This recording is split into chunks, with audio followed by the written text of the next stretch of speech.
C'est un événement attendu chaque année par les agriculteurs, la Fête de la Terre, une sorte d'interville entre plusieurs cantons girondins avec des séries de concours autour de la terre.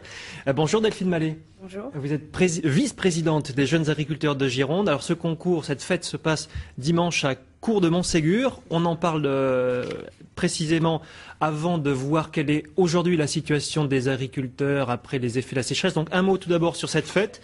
C'est un grand moment de rencontre du monde agricole, c'est ça ? En fait, c'est un grand moment parce que d'abord, il y a le concours de labour en lui-même. Donc, pour les férus de labour, c'est un concours qui ouvre accès après au final régional et à la finale nationale, puis après aux finales européennes et mondiales.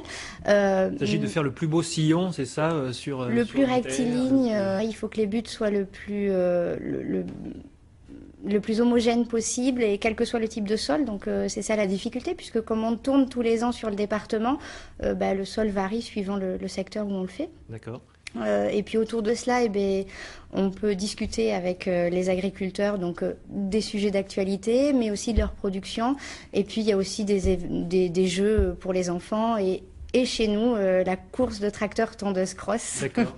Alors l'actualité en ce moment, c'est les effets de la sécheresse. Aujourd'hui, est-ce qu'on en est? Il a plu pendant tout le mois de juillet ou presque. Est-ce que cette sécheresse existe toujours pour les agriculteurs? Est-ce qu'ils en souffrent encore? En fait, les effets de la sécheresse qui ont eu lieu les mois précédents ne peuvent pas être réglés simplement avec 15 jours de pluie, puisque la pluie qui est tombée là est tombée en une seule fois, alors qu'elle aurait dû tomber.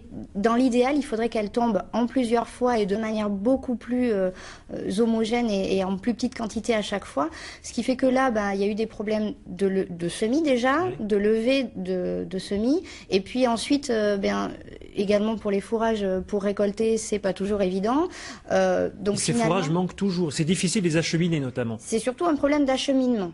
À l'heure actuelle, puisque il y a un problème de coupe, puisqu'au niveau du fourrage en lui-même, souvent on fait 2 coupes, là, il n'est pas possible de faire 2 coupes, et déjà la première coupe a été précoce, et en plus il faut le donner beaucoup plus tôt aux animaux, puisqu'il n'y a pas ce qu'il faut dans les prés. D'accord. Donc rendez-vous dimanche à Cours-de-Montségur pour cette fête de la Terre. Merci d'être venu sur le plateau Delphine Mallet.